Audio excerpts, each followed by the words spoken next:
श्रीपादराजं शरणं प्रपद्ये। सद्गुरुनाथ परमपिता परमात्मा श्री गोपाल बाबा महाराज की जय। शंकर भट्ट आणि तिरुमलदासांची ग्रेट भेट। शंकर भट्टाची आणि तिरुमलदासांची भेट ही ग्रेटच म्हणणं योग्य आहे, कारण तिरुमलदासांनी श्रीपादांबद्दल शंकर भट्टास दिलेल्या सर्वोच्च ज्ञानाने आपणासही श्रीपाद श्रीवल्लभ काही अंशी समजतात। श्रीपादांची एक विशिष्ट प्रतिमा आपल्याही अंतःकरणात निर्माण होते।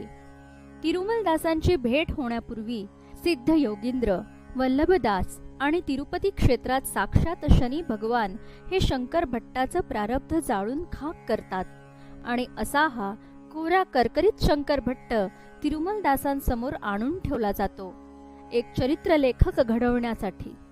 काणिपाकमला शंकर भट्ट 4 पुत्रांकडून धोबी वस्तीत तिरुमलदासांच्या घरी आणला जातो।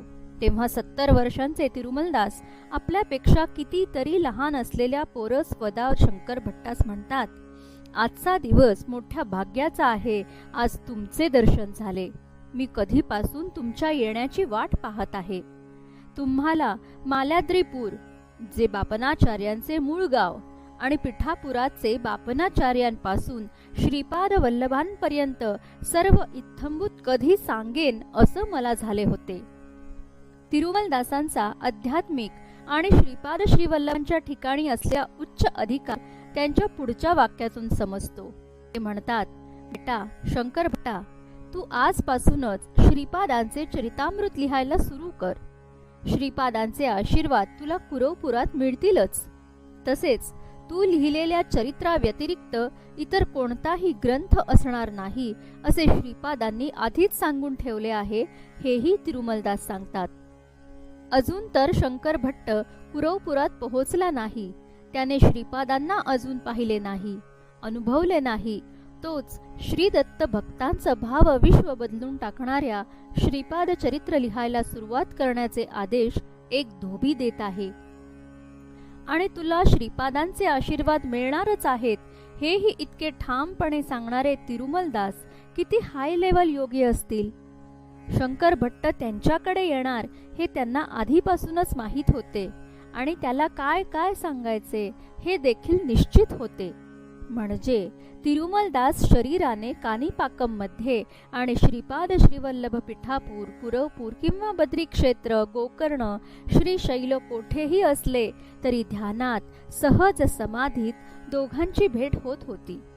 चरितामृत लिहून घेण्याचा संकल्प श्रीपादांच्या अंतःकरणात उठताच शंकर भट्टाची निवड त्याला काहीही कल्पना नसताना झाली, आणि त्याला दक्षिण कर्नाटकातून उडुपी बाळकृष्णाच्या दर्शनाच्या निमित्ताने बाहेर काढले गेले, आणि त्याच्या रस्त्यात कन्याकुमारी ते पिठापूर दरम्यान श्रीपादांची निकटतम मंडळी बसवली गेली।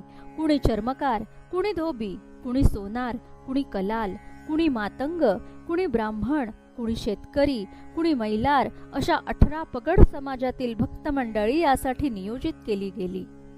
तिरुमलदास हे आधीच्या जन्मात मोठे वेद पंडित होते, परंतु ते अतिशय लोभी होते। मरणासन्न अवस्थेत त्यांची नजर मळकट कापड चघळणाऱ्या वासराकडे गेली, आणि त्या कापडाच्या लोभामुळे ते धोब्याच्या जन्माला आले।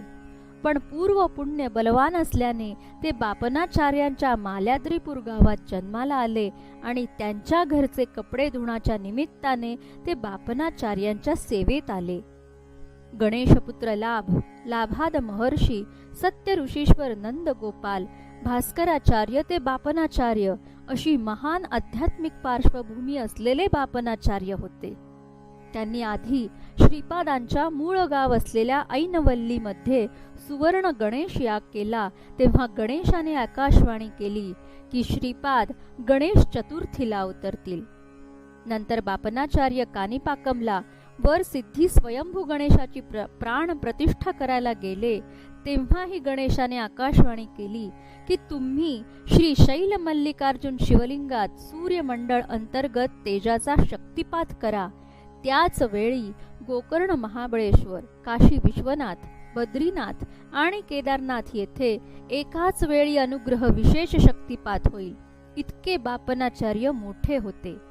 बापनाचार्यांचे मेहुणे म्हणजे आजी राजमांबाचे भाऊ श्रीधर यांचे आडनाव मल्लादी हे गणेशाने बदलून श्रीपाद ठेवले. इतका श्रीपाद श्रीवल्लभ अवतार पूर्व नियोजित होता. हा सौर शक्तिपात करून एका यज्ञाच्या निमित्ताने बापनाचार्यांचे आगमन पिठापुरात झाले आणि पर्यायाने तिरुमलदासाचेही. श्रीपाद श्रीवल्लभ हे चराचर सृष्टीचे मूळ आहेत. ते वटवृक्षासारखे आहेत. ते देव, दानव, समस्त प्राण्यांचे आधार आणि आश्रयस्थान आहे हे सांगत तिरुमलदास पिठापुरातील असंख्य घटना शंकर भट्टास सांगतात.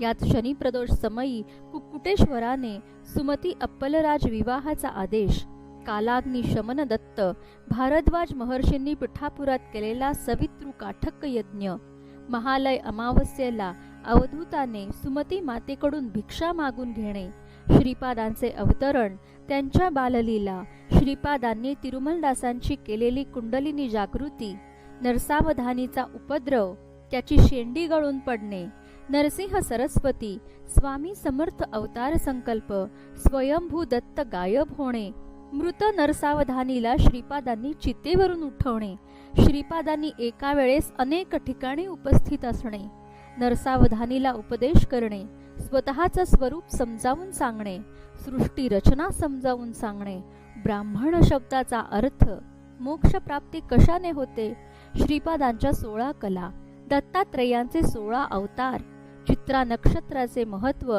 कर्मचक्र, पंचकन्या, विजयनगर साम्राज्य, कर्मफळ मीमांसा, श्रीपादांचे अनंत तत्व, अनंत व्यापकत्व, साईबाबा अवतरण, तिरुमलदास गाडगे महाराज म्हणून शिर्डीला येणे, दानाचे फळ, श्रीपादांचे वेळी दुधाची समस्या, सुमती अप्पलराज यांचे पूर्वजन्म, समर्थ रामदास, श्रीधर स्वामी, शिवाजी महाराज, श्रीपाद महासंस्थान, कलियुग प्रारंभ अशा कितीतरी घटना तपशील इत्थंभूतपणे तिरुमलदास शंकर भट्टात सांगतात.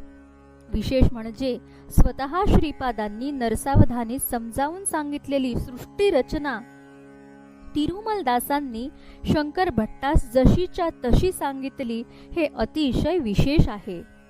ज्या अर्थी तिरुमलदास शंकर भट्टांस सांगतात की तू आजपासून श्रीपाद श्रीवल्लभ चरितामृतात लिहायला सुरुवात कर, त्या अर्थी भूर्जपत्र आणि लेखन सामग्रीची व्यवस्था देखील त्याच दिवशी तिरुमलदासांनी करून दिली असावी. कारण तिरुमलदासांनी शंकर भट्टास जे जे काही सांगितले ते नंतर कधीतरी आठवून लिहिण्या इतपत सोपे नव्हते. एकूणच शंकर भट्ट कर्नाटकातून निघाल्यावर एकटा नव्हता. श्रीपादांचे अदृश्य कवच शंकर भट्टास लाभलेले होते. नाहीतर दक्षिण कर्नाटक ते केरळ कन्याकुमारी आणि कन्याकुमारी ते तिरुपती हा त्या काळचा जंगलातील प्रवास सोपा नव्हता. आणि या काही हजार मैलाच्या प्रवासात शंकर भट्टास साथ देण्यासाठी श्रीपादांची माणसे विशिष्ट ठिकाणी येऊन बसली होती. यातील सर्वात जास्त लक्षात राहणारे तिरुमलदास आणि त्यांचं आध्यात्मिक भांडार. म्हणूनच त्यांची भेट ही ग्रेट भेट. हिराचंद गोपालचंद कोठारे. दिगंबरा दिगंबरा श्रीपाद वल्लभ दिगंबरा.